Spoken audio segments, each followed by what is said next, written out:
Hello and welcome to the replay recording of the session from Thursday, August 13th. We know every chamber is a little bit different in terms of size and the type of business they serve in the community. This particular program was designed to be a casual, high-level overview of the various type of programs, so please don't take anything as any specific legal, tax, or investment advice. It's our recommendation that as a chamber, you reach out for a 15-minute discussion about the specifics of your chamber. This is not about selling a product. This is not about pushing a specific type of plan, such as association retirement plan or pooled employer plan, or even a single employer plan. What this is about is the chamber taking a leadership role in the financial wellness of their community and bringing solutions to the table that work for all of their members. Now on to the replay. Thank you. All right, we got 2:01 here, so we're going to get started here. I appreciate everybody logging on. I know you have a lot on your plate. Certainly there's a lot going on with chambers these days, and you're certainly trying to plan for the fall and see what events you're allowed to have and do what's best for your membership. So we'll try to keep it around 20 minutes today. I do have a couple guests that'll come on and talk a little bit about the Chamber 401k program. So as I said before, we had about 60 chambers registered for this event, so we're looking forward to speaking to the people who are online today and sending out the recording for those who missed it. For those of you who don't know, my name is Brian Williams. I'm the president of Northshire Consulting, which is a registered investment advisory firm. So we also run the Chamber 401k's website. So we're going to talk a little bit about the association retirement plan space, the MEP and the PEP, and also an efficiently run single employer plan. So we don't think that this is all about a specific product or one solution for all your membership. So we're going to try to give you a clear path that lets you bring something to the table that works for that 5-person bakery or that 500-person manufacturing shop who might be a chamber member. So we can get right into it here. So I know some of you have been on these calls before, so some of the slides will be the same, some are a little bit different, but we're going to talk about some of the recent feedback we've got. So one of the things we've been asked for is a solution for the chamber staff itself and what we can do to bring something to the table for chambers. They've had to cut back. They've had, a lot of their events got canceled. They're having some trouble collecting membership dues. So what can we bring to the actual chamber staff itself that's related to the program that helps them get a good feel for what they're ultimately going to be offering to those members? And what that chamber solution will be in most cases is sort of a micro market solution. We'll say 2 to sort of 10 employees, something that's readily available now that you could start as a chamber, I mean, literally within a few minutes if you want it, but also offer to your smaller member business, something that gives you the ability to generate some revenue for the chamber, but also something that doesn't compete with your local advisors. That's a question we get a lot is, are we looking to, push somebody out of the way who's a strong board member or an existing chamber member who's an advisor? And it's actually quite the opposite. We really believe in the local advisor and we're looking to support that program. One of the other things we get asked for is some data integration, and we know chambers have had to cut back sometimes on staff. So the last thing we want to do is bring something to the table that's going to burden them with, an additional program. So we're going to talk a little bit about some of the data solutions, and normally I would have a representative from Growth Zone on. He couldn't make it today, but we'll briefly talk about how we can integrate with some of the Chamber Master Growth Zone software to provide some leads and to provide some more information back to the chamber. So we'll keep the chat window open if people have a question, or there's also a Q&A section there too. So I'll try to address those if those come up. If there's something I feel will be answered in another slide, I might hold off on it a little bit. So one of the things we talked about was that micro market solution. So this isn't a MEP or a PEP or anything like that that's going to be bring any fiduciary responsibility to the chamber. It's just simply a chamber branded program that sits on a record keeping platform All the tax filings, the 5,500, they're all prepared and signed for the chamber staff itself, but also any member businesses who go into this program. Low cost investment solutions and real simple, easy to understand pricing. So it's going to start at $9 a month per employee. And that's something that covers the record keeping and the administration. The investment choices will be, like I said, low cost institutional investment share classes. So sometimes small businesses are stuck in some more expensive investments. That's not the situation here. And then your local advisor has the ability to bill whatever they want to bill. They can either bill that directly to the employer, or they can build some of that into the pricing of the 401k program. And really, that's the solution for a lot of small chambers. So if your chamber has a staff of less than 10, you could absolutely be part of that program. So it's everything on the left. That $9 a month per employee is going to be waived up to those first 10 employees. It's really a pretty simple setup. And again, with the advisory fees and the investment costs, it's going to be less than 0.5%. And we'll get into some of the discounts and stuff. But on the advisory fee side, I'm going to waive my fee for the chambers for the fourth quarter and the first quarter of next year. We'll talk a little bit about that later. I want to walk through the timeline a little bit of how this is beginning to get more popular for chambers. So one of the things that happened a little bit over a year ago is the Department of Labor came out with a ruling in July that allowed for member businesses and associations to start these retirement plans where no longer did you have to be in the same type of business or have the same owner. You could be part of an association like a chamber who could start these retirement plans and allow their member businesses to adopt into the chamber plan without having to start or maintain their own plan. And the reason that's important is you get the group pricing, you get some efficiencies, and you also have the opportunity to really brand this as a chamber and roll something out that's efficient for your members. You're always looking for new programs. We know that, and we think this is something that the chamber can really take a leadership role in. So with those association retirement plans, the chamber plays a pretty active role, right? So they select the platform, the advisor, the administrator. The chamber is a fiduciary, and they have a duty to monitor the platform, advisor, and administrator. So those came out a little bit over a year ago, and you saw some of them roll out, at the state level, at the local level. Some of the bigger city chambers rolled those out. And then what happened is at the end of the year, the Secure Act came out, allowing for a different type of multiple employer plan called a pooled employer plan, or PEP, which actually comes live in January. So really these solutions are kind of a 2A and a 2B, really. You're not going to have a chamber that's going to have both of these, right? So an association retirement plan is probably more suited towards the bigger chambers, the statewide chambers who have the capacity to really build that program themselves, who's not concerned about the fiduciary responsibility and has the selection process, the boards and the committees to work through the platform, the advisor and the administrator. Whereas a smaller chamber would simply adopt into a pool employer that's still chamber branded, part of a national chamber program, but it's something where the chamber's not really they're not a fiduciary. They're not making those selections. So the association retirement plan, it's the chamber has control and more responsibility. For the pooled employer plan, it's less control and less responsibility. So I think a lot of that comes down to the size of the chamber.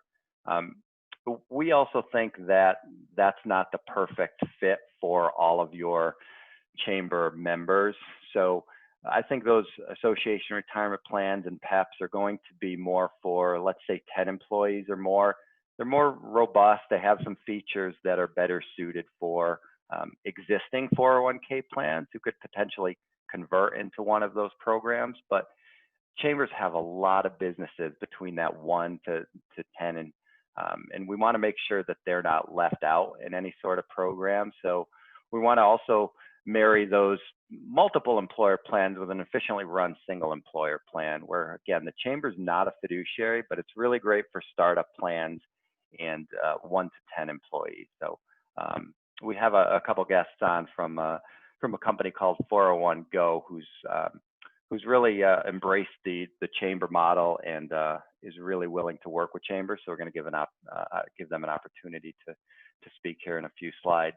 So I know there's a lot of numbers on here, and I'm not trying to give anybody an eye test here, but one of the things we do for chambers is we want to just get a lay of the land, take a look at your chamber. All chambers are like people. They have different personalities. They may have a lot of service industry. They may have a lot of travel and tourism. They may have a lot of manufacturing type things. So this is a sample of a demographic study that we recently did for a chamber on the East Coast. And they wanted to look at the 3 zip codes that they mainly service, but also another 3 zip codes that they were actually considering a merger with another chamber. So we looked at those main 3, the next 3 zip codes, and then we looked at the plan, their geographic area in its entirety. And what we were looking for really is just circled here in the red. Are there a lot of existing plans that could potentially convert into a chamber plan? And what's the size of those plans and the average balance? So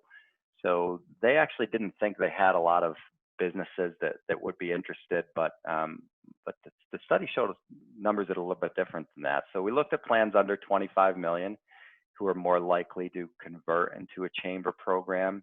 And the average plan size was about 2 million, which is not too far away from national average, which is 33 employees, and an average balance per employee of around 60,000, which is a little bit higher than the national average. So this is really, if you were to look at that plan, that's kind of the wheelhouse, I think, of what makes sense for a chamber-led 401k program is that 30 to 50 range, I think, makes a lot of sense, and 2 to 3 million. I think those make a lot of sense is something that would convert into an association retirement plan or a pooled employer plan. Skip ahead to the next slide here.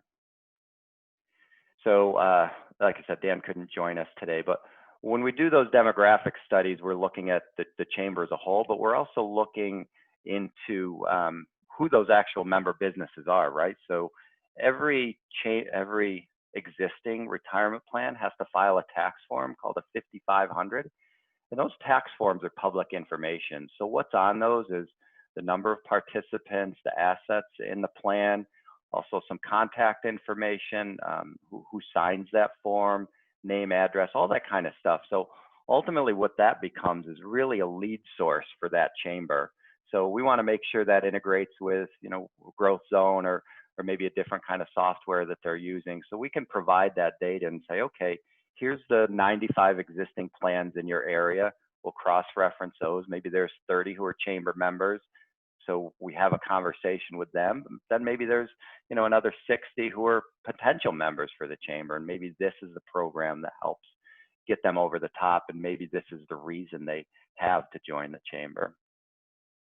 So the advantages on the association level, obviously you want to drive revenue through the chamber to recruit and retain members. So if you have one of these programs, they're more likely to stay a member, and you have that quantifiable benefit that you can show them. We can always take one of their existing retirement plans, compare that to the national average, and look at the money that they saved and compare that to the membership dues, and we can have that conversation. You also have a real opportunity to take a leadership role in financial wellness. So you have employees, you have 50 million Americans that don't have access to any sort of workplace retirement account. So they're looking to their employers to start these programs, and employers are looking for a solution, and they may not have the time to research all this different stuff. So as an association, as a chamber, if you can steer them in the right direction, obviously not going to be outselling these programs, from a compliance standpoint, but if you can have a program or two that sort of steers them in the right direction, you're really in a position in the community to take a leadership role there. And it's something that I think could be a big program later on. So again, that quantifiable member benefit to new members, but also on the renewals as they come due. And another sort of underrated part of the program is you can deepen relationships with the employees of the member businesses. So we hear a lot that chamber staff has good relationships with business owners, or maybe the HR staff. but they don't really have that connection to the employees of the member business. This is that program that gets your name, your logo, it's all on the statement, and that gets in front of all the employees of the member businesses. So we have a statement solution that allows you to put your name and logo and everything up there. But if you want to put you know, a little update of the chamber, what's going on, if you want to have a section on the statement of upcoming events or maybe a recap of the past quarter, we can absolutely build those statements around that. And we know that most employees don't look past the first statement. They're looking at their balance, whether they're up or down. So the rest of the real estate on that cover page of the statement, that's yours. Whatever you as a chamber want to do with that to help get your message out. It's a valuable option to speak to these employees. So, and for the employers and the employees, they're able to tap into the collective buying power of the chamber or potentially other chambers as they adopt into this program. They can benefit from attending chamber-led financial wellness programs. You have estate attorneys, you have accountants, you have insurance professionals. You can really build some nice seminars around this program. So we can talk about how to you know, go through the list of participants and invite maybe a certain age group to a certain program that you want to do. So we can work with that, help you build those programs. And for the small business now, you know, you've got 5 employees. Suddenly you're tapping into a 401k that's as good as any other 401k out there on the market, because you're bringing something that's not just designed for your 5 employees. It's designed for, you know, much larger companies, and you're adopting into that plan rather than having to run your own. So these are a couple slides just right from the Department of Labor. I like to put these in here just as kind of a source document, but this is what they came back with. This is what they posted in July of last year. So they're saying that these type of programs expand access to affordable retirement savings options for Americans working in small and mid-sized businesses. It lets them get the economies of scale from administrative costs and investment choices, usually only seen by large employers. So also decreases their regulatory and fiduciary responsibility. So this is right from the Department of Labor. So this is what they put out. So to me, that's a pretty clear directive that they want associations to start these plans. They want them to lead that solution of these 50 million Americans who don't have access to a program. And really, we're talking about existing members, but we're talking about those businesses in your community who don't have a reason to join the chamber yet. Maybe this is the reason that gets them into the chamber, whether it's helping them start a plan or improve their existing plan, and obviously something to offer to your existing members as well. I have Aiden on the call here. He's from 401 Go, so he's going to talk a little bit about the what we call the micro market solution. So this is something that the chambers themselves, the employees, you could adopt into if you don't have a program, and also offer to your small businesses also. So Aiden, are you there? See if I can unmute you here, Aiden. Aiden, how are you? I'm good. How are you today? Good, thanks. Great. Thanks for the warm introduction, Brian. We're thrilled Sure. to be co-presenting with you today about the chamber plans and tell you a little bit more about 401 Go and our piece and what Brian has already mentioned is the micro market solution. So my name is Aiden Yaw. I am the head of partnerships here at 401 Go. We are also joined by our CEO at 401 Go and co-founder Jared Porter. So I may refer to him on certain questions if they come up. But I'd just like to tell you to start off by telling you a little about 401 Go, what we're about, what we do, how we started. So we started 401 Go in 2018, so just a few years ago. Most of the team here at 401 Go has worked in the 401k business for decades. In my case, it's been over 20 years. And we've worked at mostly large places that dealt with 401k plans for large corporations, which is unfortunately, I think what 401k plans are known for, that those, you have that benefiting work for large employers. And we kind of realized a few years ago that there's a huge problem with small businesses and companies, businesses starting up, where they're kind of locked out of offering that 401k plan to their employees because of a couple of reasons, but they really kind of boil down to administrative burden and costs. So we wanted to attack this problem, and that's why we started the business of 401go, primarily with the mission to provide the retirement availability to all working Americans, regardless of the size or type of employer that you're working for. And to date, we're coming up on about 100 clients by sometime this year, maybe even hundreds by the end of the year.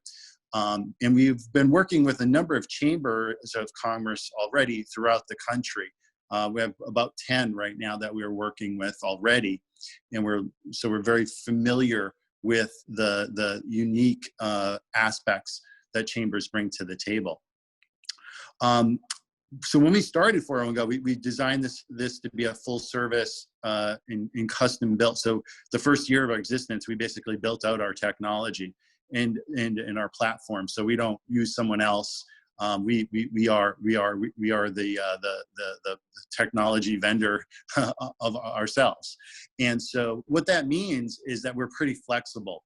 So as some of the things that Brian alluded to about what's important to chambers and a micro market solution, for example, working with advisors or other benefits people that are part of your members, we were already designed that capability with our technology. So for us to partner with chambers and advisors or a combination thereof, we were purposely built to do that.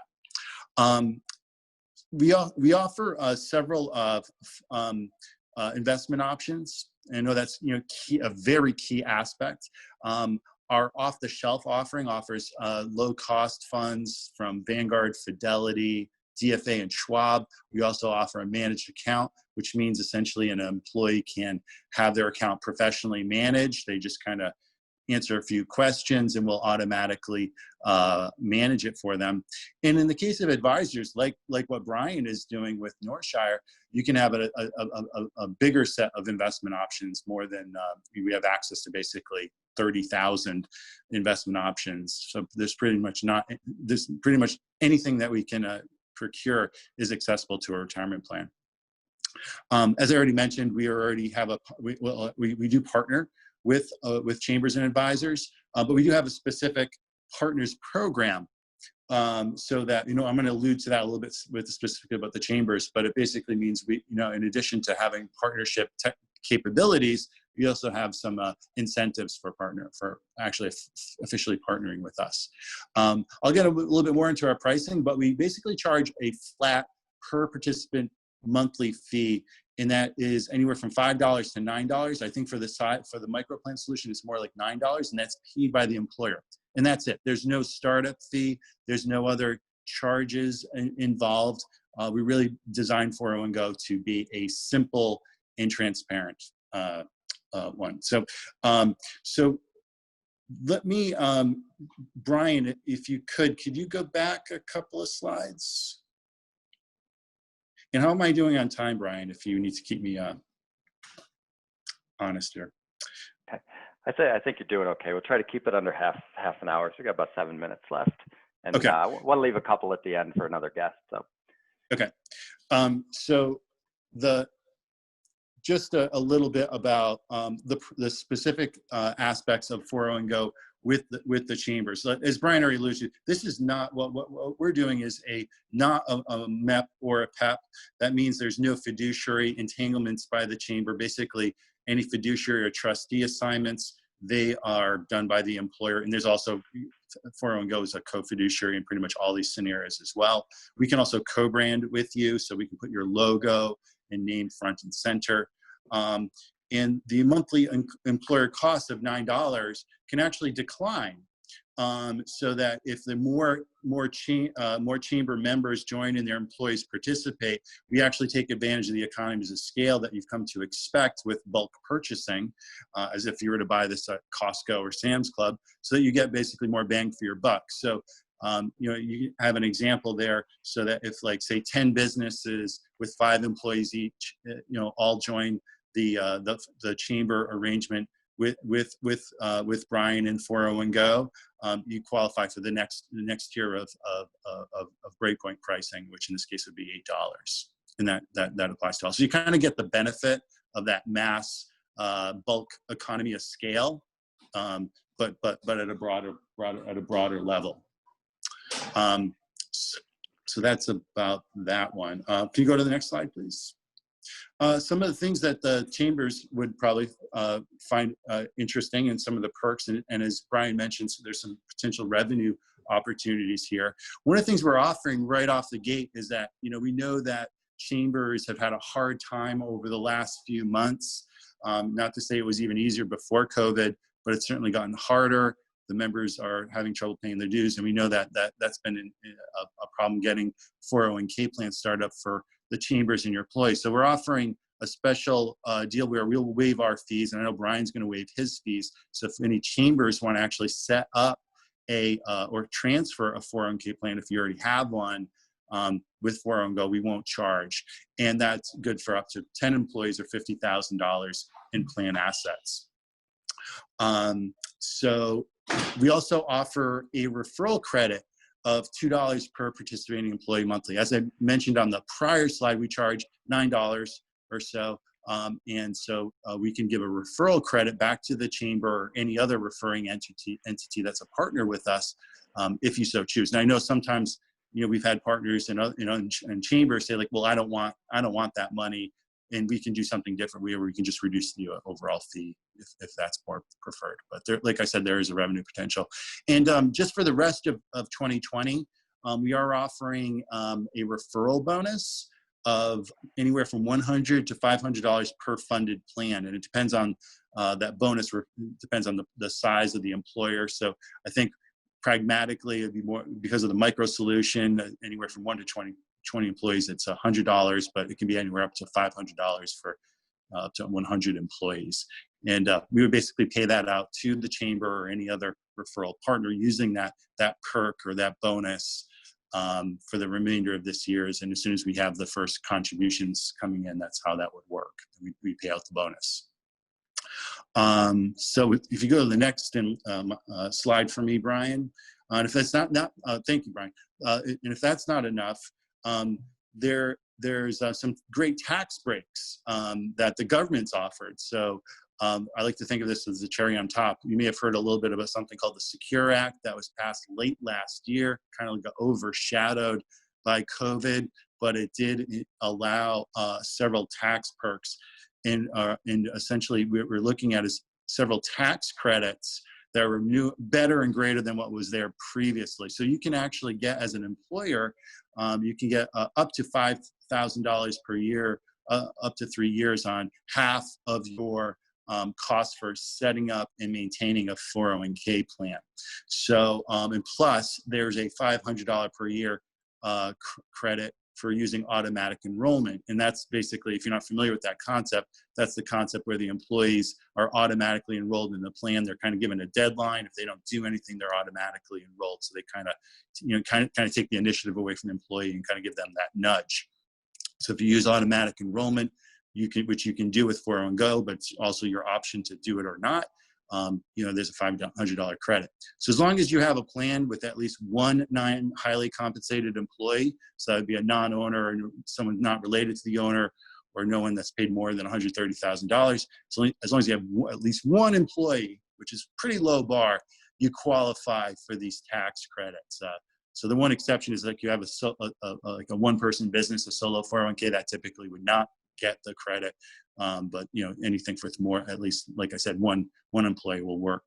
So essentially there's a way, when you factor in the tax credits, if you have 10 or fewer employees, the plan is essentially free for those first 3 years with 401 Go, given our price structure of $9 per participating employee. If that's a little bit, if your head's about to explode and you want to see the math, there's something on our blog site, and there's the link there in our resources section about the free 401k plan. So with that, that's the end of my prepared remarks. I'll turn it back to Brian or see if there's questions. Yeah, thanks, Aiden. That was good. I appreciate you going through that. So we're getting some questions coming in, and some of those are similar to some questions so we got in the past. So we'll walk through this frequently asked questions here. So one of the questions we get a lot is, how much time is this going to take to start and maintain? So really, it's up to the chamber. This could be as simple as just adopting in and putting a logo on your statement, and it's just another product on the shelf. Or you can choose to ramp up a little bit later on and really build some financial wellness programs with your accountants and estate attorneys, insurance professionals, et cetera. So it's really up to you as far as how much time it's going to take to maintain, but really not an issue. It's not going to be a big time investment early on. Cost to the chamber, we went through that pretty good. So that's a question we can talk about individually, but for the most part, there's not going to be any cost to the chamber, depending on the size of the chamber. Really not an issue there. And another question we get a lot is, what size chamber does this make sense? And we actually think it covers a lot of different chambers. So I've talked to chambers who are right around 100 members, and the thing about those size chambers is they have really good relationships with their businesses, and you could see 4 or 5 plans right from those 100 members right away, just because of the relationships that they have.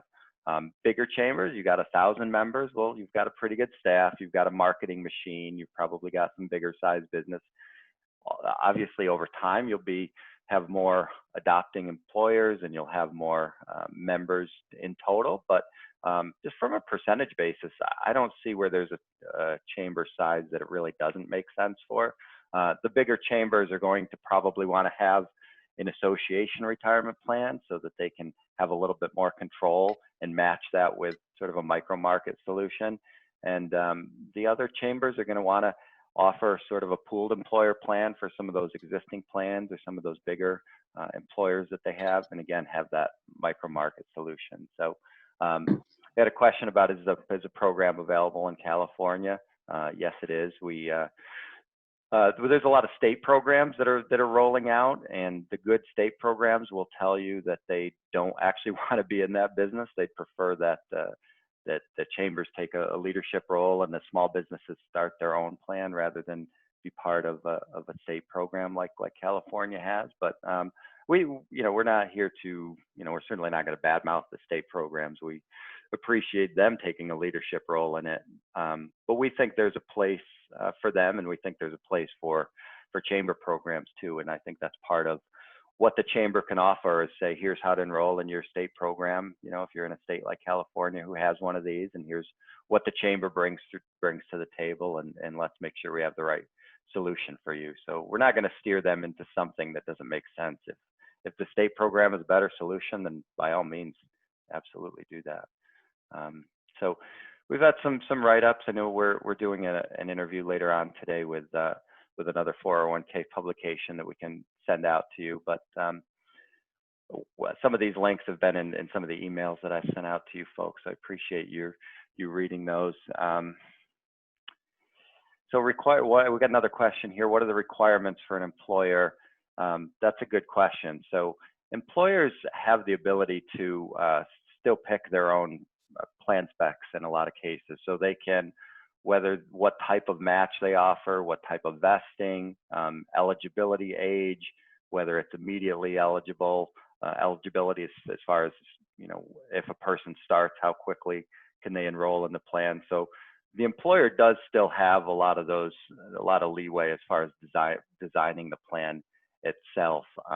So you're certainly not pigeonholed into absolutely requiring a match or absolutely requiring a 6-month wait or something like that. You can still sort of turn those dials and see what's a good fit for that business. So The economies of scale come from having the same record keeping platform, the same investments.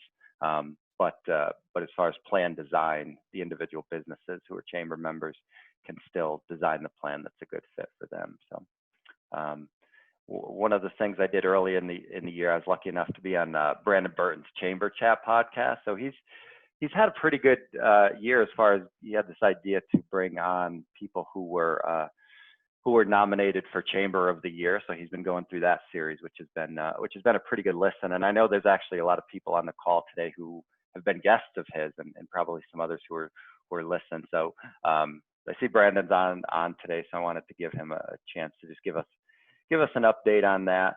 And he sent me a couple slides here in advance, so we'll give Brandon an opportunity here. All right, I appreciate that, Brian. Thank you for the introduction and for having me on this webinar today. I will be quick because I know we're over that 30-minute mark, but this introduction of the podcast, for anyone who may not be familiar with it, the whole idea behind the podcast show is to bring on chamber professionals to share ideas that you can implement at your own chamber. And I know a lot of times when we go to conferences, one of the highlights is being able to hear how other chambers are doing things. And I know not every chamber has the budget to go to all these conferences and things like that, or not all these chambers have that platform to share what they're doing.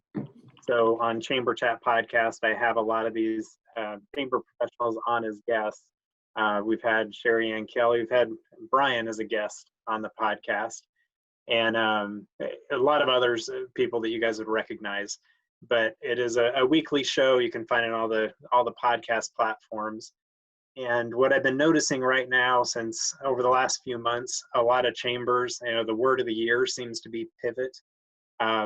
Chambers are not able to gather in large groups and things of that nature. So I put together a chamber podcasting guide. It's a free resource.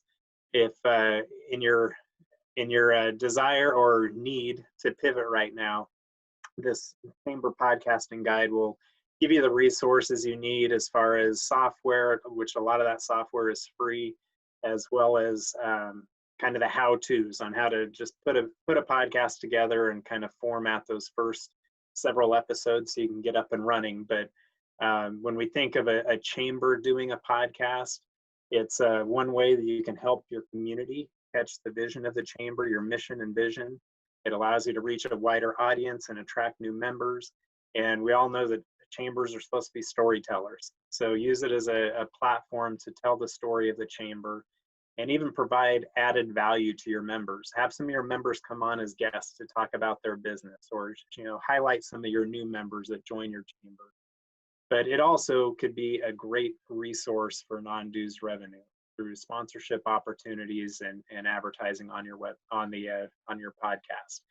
But I have my contact information down here at the bottom, and Brian, I see you put the link there in the chat for to download the podcast guide. So I'd invite y'all to check that out, and it's just a free PDF download. But again, thanks, Brian, for having me on, and look forward to connecting with several of these, I call you guys chamber champions that are on here listening today. All right, thanks, Brandon. Yeah, thanks for all the work you're doing to promote chambers and help get them on the right path. So appreciate everybody logging on today. We'll put a replay of this up shortly, and we'll get an email out with some of the links that we talked about.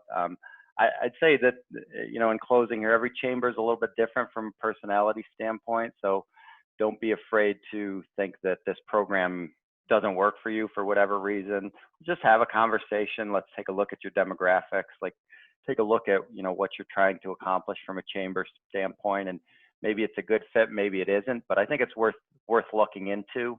And, you can book 10 or 15 minutes and we'll do a one-on-one Zoom and take a look at your demographics, and maybe even have a conversation with some of your board. Or sometimes what we'll do is you'll get some of your local advisors involved and put together sort of a mini steering committee and have those conversations. So don't be afraid to ask questions. There's some misinformation going around, and sometimes people get caught up in waiting until something else happens. But I would say just have the conversation now and see where it leads. So Thanks to all our guests today, Aiden, Brandon, and to everybody that logged on. Appreciate it. Thank you.